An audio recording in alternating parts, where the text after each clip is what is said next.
इस इंट्रो को देखने के बाद पता लगता है कि हर कहानी के दो पहलू होते हैं। एक तो बहुत ज़्यादा लाइट होता है और दूसरा बहुत ज़्यादा डार्क होता है। तो मेरे ख्याल से आपने जो डार्क वाला हिस्सा है वो शुरू में थोड़ा सा अप बीट म्यूजिक के साथ देख लिया, तो लाइट वाले की तरफ अब बढ़ते हैं हम।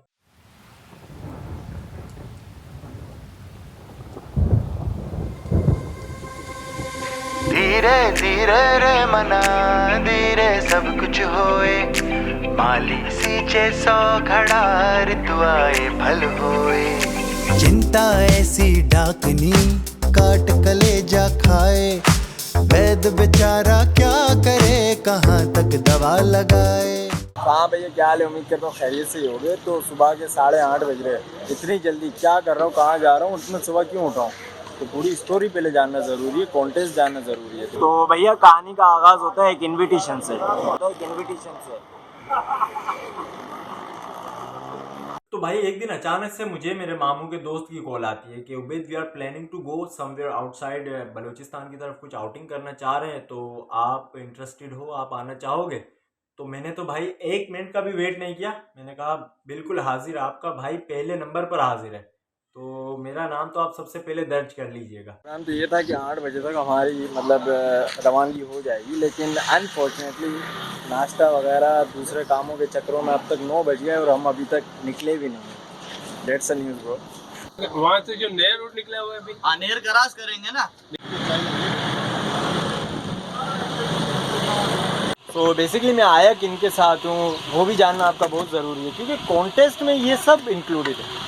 तो भैया आपने मेरे मामू के दोस्तों की कहानी सुन ली, लेकिन आप उन्हें जानते नहीं हैं, तो मुझे इंट्रोड्यूस करवाना भी लाजमी है, क्योंकि वही तो इस कहानी के किरदार है। तो meet this guy, this basically Siddiq भाई, जिन्होंने मुझे इनविटेशन दिया कि बेटा आप आओ, ज्वाइन करो, अच्छा लगेगा आपको, एक आउटिंग हो जाएगी। आप भोला और ऐसे ही अब्दुल्ला और मेरे मामू रसूल बख्श, राज, उमर।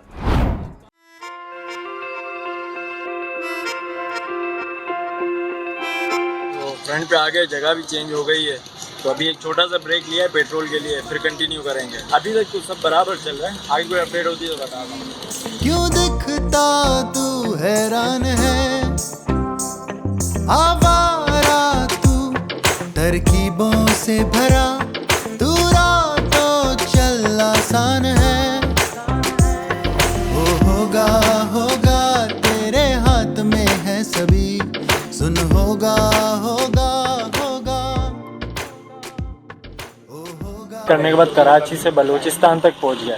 और जाहिर सी बात है, जब किसी पिकनिक पॉइंट पर बंदा जाता है तो ऑब्वियसली कुछ खाने पीने के लिए, भोजन के लिए कुछ लेना पड़ता है। तो रोटियाँ लेने आए थे बलूचिस्तान में, जरा चेक कर लिया।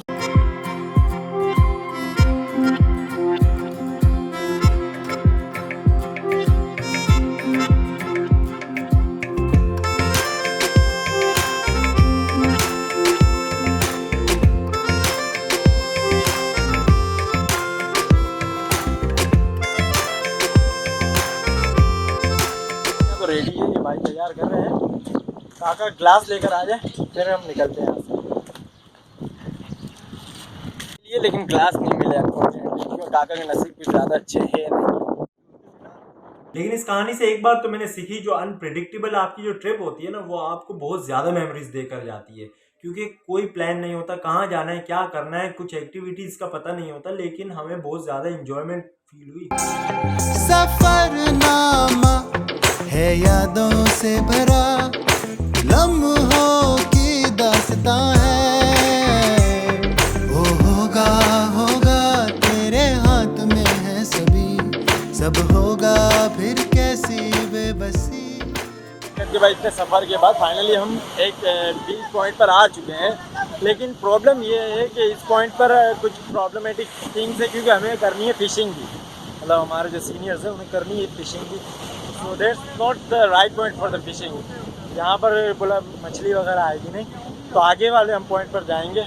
चेंज भी कर लिया, लेकिन हमें पता लगा आगे वाले पॉइंट पर स्कोप, वापस से आगे बढ़ते हैं, आगे कंटिन्यू करते हैं, उस पॉइंट पर जाके मिलते हैं। मुसाफिर हो मुसाफिर हो, मुसाफिर होगा सफर ये भी हंसी हो,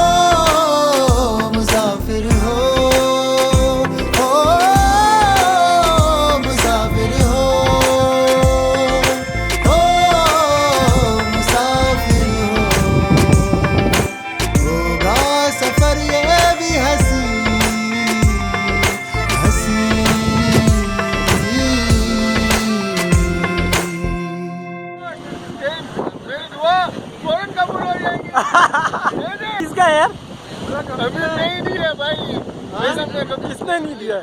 बेगम ने कभी नहीं दिया। बेगम ने उठा के नहीं शर्ट बोला जाओ। बगैर कमीज का वहाँ से यहाँ तक आया। हाँ आ गया हूँ भाई, क्या करें मजबूरी। तुमने बोला गाड़ी में पड़ा है। नहीं नहीं झूठ नहीं बोलता हूँ, बेगम ने नहीं दिया। स्टॉक जमा कर रहा हूँ। पानी क्यों जमा कर रहा हो? क्यों क्यों आए इनको हाजत आई है, इधर उधर आसरा दूंगे।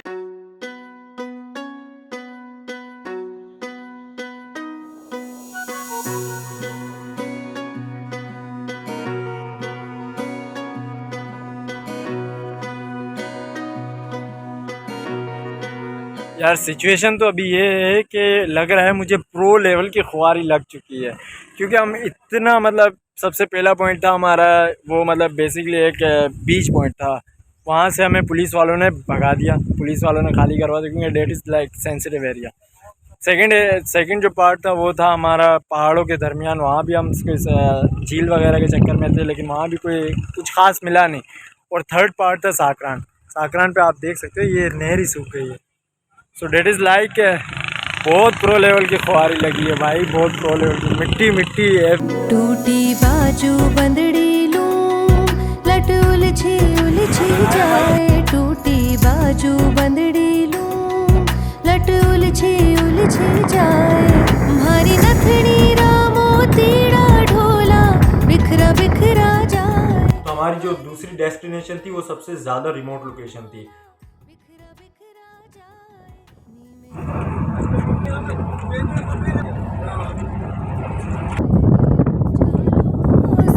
नहीं जा नी में हालो नी बायरिया जालो सो ट्रैक चल रहा है अभी। ओ हो व्यू है यार। अरे ये पाकिस्तानी जुगाड़ है भाई हमारा। सडनली बारिश हो गई है भाई, इट्स रेनिंग ब्रो हियर। हमारी गाड़ी इस कच्चे में फंस भी सकती है भाई। फुलवारी ओ तो झूम जाए लागी प्यारी फुलवारी ओ तो झूम जाए, कोई सतरंगी चुनरिया में सल पड़ जाए। तो भैया जी आप सब लोग परेशान हो गए कि मसला क्या है। कभी पहली डेस्टिनेशन कोई 2-3 खज्जी था, दूसरी डेस्टिनेशन कुछ दूसरी थी पहाड़ों वाली, तीसरी डेस्टिनेशन साकान। अरे अभी नहीं पड़ा, हालत बहुत खराब है यार। ये तो देखने जैसी हालत है। मामा तेरा नाम अबे हालत सही नहीं है, अभी क्यों बना रहे वीडियो में। ये कौन सा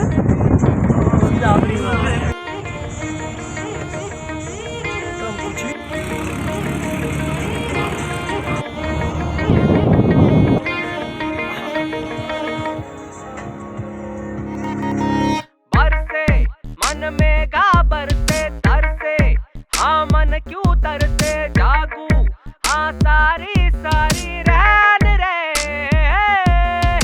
अब ये जुदाई मुझसे सही नहीं जाए बैरिया जा रे हो।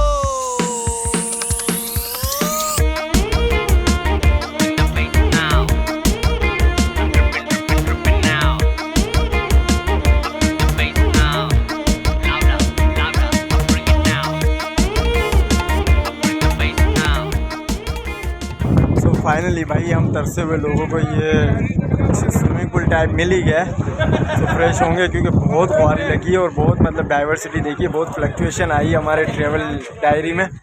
सो लेट्स सी, बहुत थकन चढ़ी हुई है, पहले कर लें भोजन फिर मिलते हैं। सो नहाने खाने पीने के साथ सब कुछ एक्टिविटीज़ करने के बाद फाइनली हम घर के लिए रवानगी इख्तियार कर रहे हैं। और वहीं पर हमने कुछ फ्रेश होने के बाद कुछ खाना वगैरह तनावुल फरमाया। खाना वगैरह खाने के बाद फिर हम जैसे ही घर की तरफ निकल रहे थे तो उसी दोस्त ने कहा कि मैं आपको एक प्रॉपर फार्म हाउस विजिट करवाता हूँ।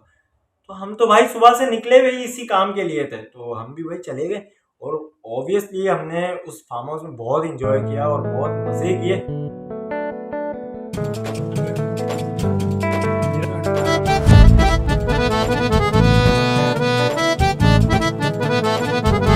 बना संभारो केसरियो हजारी बुलिरो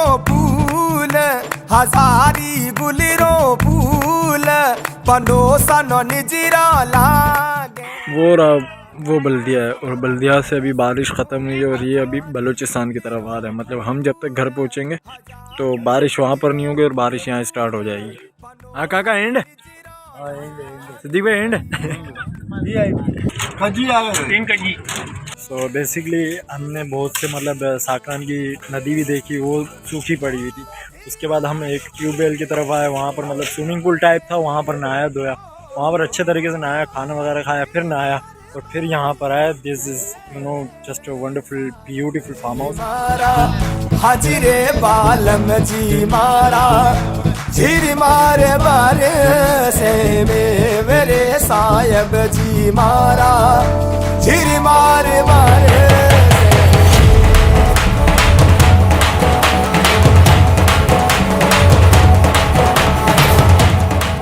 तो बहुत अच्छा लगा इस तरह घूमने के बाद। ऑब्वियसली जब आप इस तरह की ट्रिप करते हैं तो बहुत अच्छा फील करते हैं। और जब हम कराची में आए हैं तो भाई कराची में क्या मौसम हो रहा था, बारिश पूरा रोड सैलाब, पूरा गली मोहल्ले हर जगह से कीचड़, पानी, तालाब बना हुआ था, पूरा कराची भरा हुआ था। लग रहा नहीं था कि मैं बलूचिस्तान छोड़कर कराची में आया हूँ, क्योंकि मैं समझता था पहले कि कराची बड़ा शहर है और बलूचिस्तान तो मेरे ख्याल से एक ऐसे ही सूबा है जहाँ पर इस तरह की फैसिलिटीज़ नहीं मिलती आपको। लेकिन जब मैं कराची आया हूँ तो मुझे रियलाइज़ हुआ बलूचिस्तान इससे भी बेहतर था, तो शायद नहीं आते तो बेहतर था। हजारी गुलिरो फूल हजारी गुलिरो फूल पनोसा नो निजीरा लागे बना बना समारो केसरियो हजारी गुलिरो फूल हजारी गुलिरो फूल पनोसा नो